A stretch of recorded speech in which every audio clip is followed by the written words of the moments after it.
There is no event, no matter how devastating, that Donald Trump will not spin into praise of himself. He is the worst narcissist that we have ever seen, and that played out again today when Donald Trump took the death of a historic and celebrated American and made it not just about praising himself, Donald praising Donald, but a direct attack, a lie of an attack against President Obama, who is clearly still living rent-free in Donald Trump's head. That standing ovation that President Obama received at the NBA All-Star Game clearly cannot get out of Trump's head, and he made that very clear. I also think it's the fact that this clip from Brian Tyler Cohen's interview with President Obama, in which he responds to the disgusting racist post that Donald Trump made, has gone so viral. Those two things, along with the death of a celebrated American, have Donald Trump losing his mind on Truth Social. We're going to get to that post, but again, I think it starts with how Obama responded to his last attack on him. Just days ago, Donald Trump put a picture of your face on an ape's body. And so again, this is kind of, we've seen the de-evolution of the discourse. How do we come back from a place that we have fallen into? Well, first of all, I think it's important to recognize that the majority of the American people find this behavior deeply troubling. It is true that it gets attention.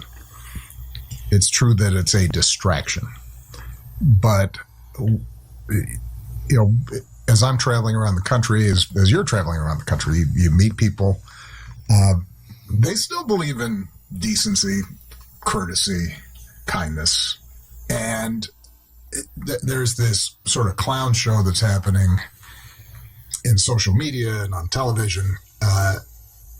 And what is true is that there doesn't seem to be any shame about this among people who used to feel like you had to have some sort of decorum and a sense of propriety and respect for the office, right? So that's been lost.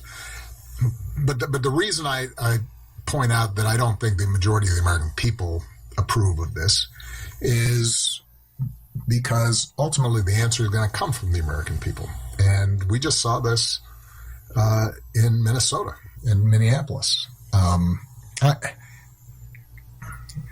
It is important for us to recognize the unprecedented nature of what ICE was doing in Minneapolis, St. Paul, the way that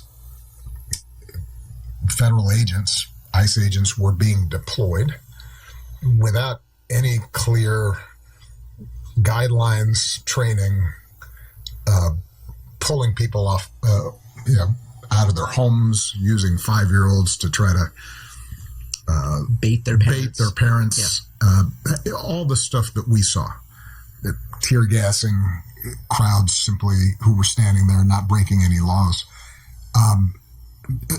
So the rogue behavior of agents of the federal government is deeply concerning and dangerous. But we should take a moment to appreciate the extraordinary outpouring of organizing, community building, decency, neighbors buying groceries for folks, accompanying children to school. We cannot expect, and I don't think we do, I certainly don't, anything different from Donald Trump than what we've already seen. I always say, never surprised, always disgusted, and that's the truth. But the problem is when we expect anyone around Donald Trump to play by the rules of basic humanity, that we treat and respond to anything he does like he's a normal person is wrong. But it's also wrong when we allow his defenders to actually do that. When Tim Scott's response to Donald Trump posting a racist video is him saying, "Oh God, I pray that it was a mistake, that it's not real."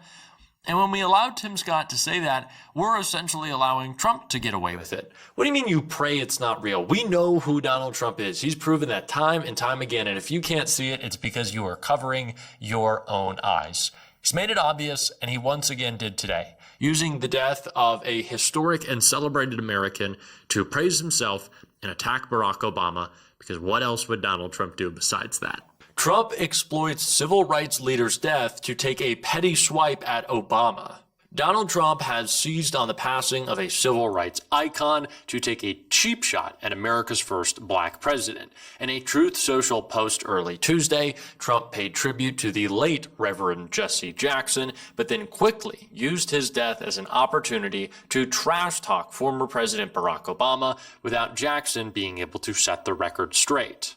Donald Trump wrote of the passing of Jesse Jackson, "Jesse was a force of nature like few others before him. He had much to do with the election without acknowledgement or credit of Barack Hussein Obama, a man who Jesse could not stand," Trump wrote. Trump framed his own relationship with Jackson, who died Tuesday at the age of 84, as one of mutual respect and admiration. Trump wrote, "Despite the fact that I am falsely and consistently called a racist by the scoundrels and lunatics on the radical left, and those within your own party, by the way, Democrats all, it was always my pleasure to help Reverend Jesse Jackson along the way," he said.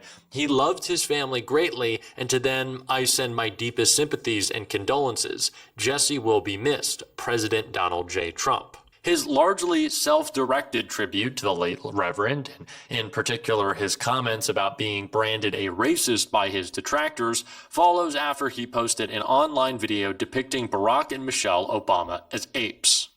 Critics universally slammed the post, which remained online for more than 12 hours before the White House eventually quietly took it down. Jackson historically enjoyed a relationship with President Obama that was occasionally marred by frustration, but broadly characterized by support and respect, a far cry from Trump's false claims of intense dislike.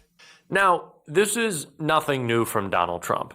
Using the death of a civil rights icon to say that you're not a racist and that Barack Obama was a failed president who sparred with Reverend Jesse Jackson is just business as usual for Donald Trump. That's to be expected. Again, never surprised, always disgusted. But the fact that we allow his defenders to say nothing, again, I think is the biggest problem.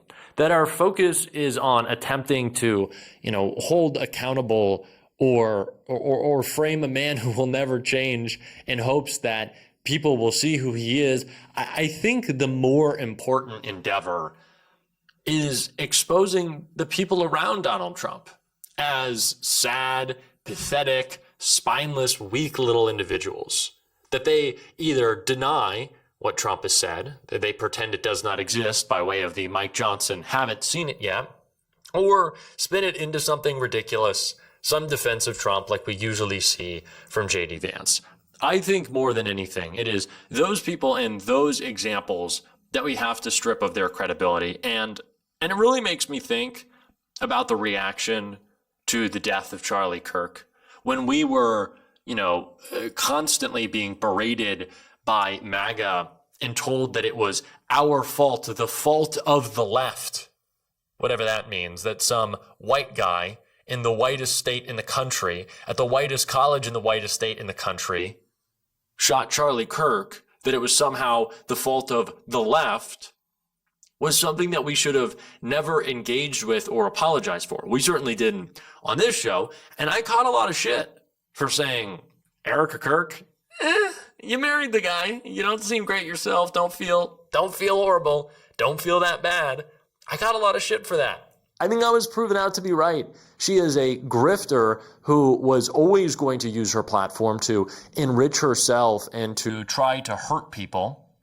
Erica Kirk has, I think, spent more time fundraising and trying to crown J.D. Vance as the next king of MAGA than she has maybe in maybe in a little bit of sorrow. You grieve how you want. You can certainly make a lot of bucks off of it, Erica showed. But the idea that we were going to apologize, that we were going to engage like the way that MAGA was mourning was real, was nonsensical to me.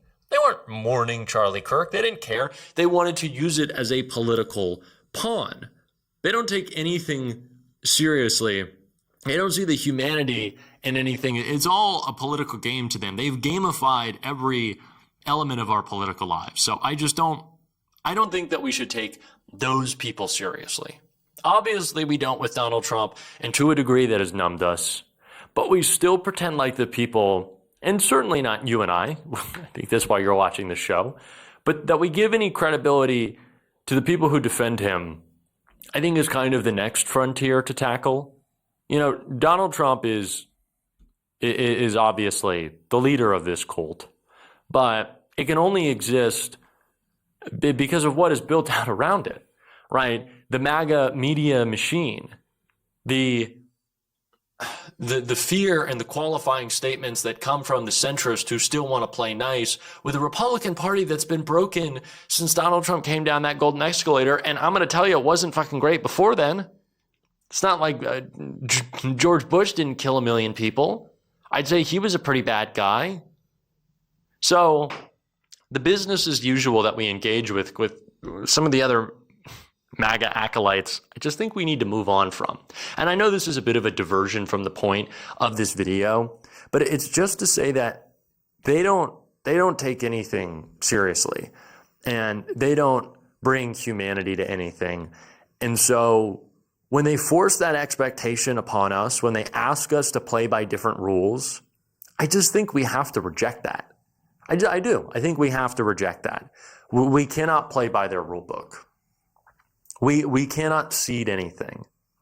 You know, I don't think that makes us bad. I think that just means that we meet this moment. Because J.D. Vance used the opportunity of Charlie Kirk's death to get a bunch of people fired. And he's the big First Amendment defender who also, you know, has taken James Tallarico off the air last night. So when we allow them to use our humanity against us, that is only leading to people having their humanity stripped from them. Now, we should not take these people seriously. They are unserious people.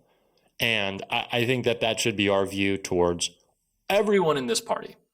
Everyone. Not good faith actors. Do not trust them in any way.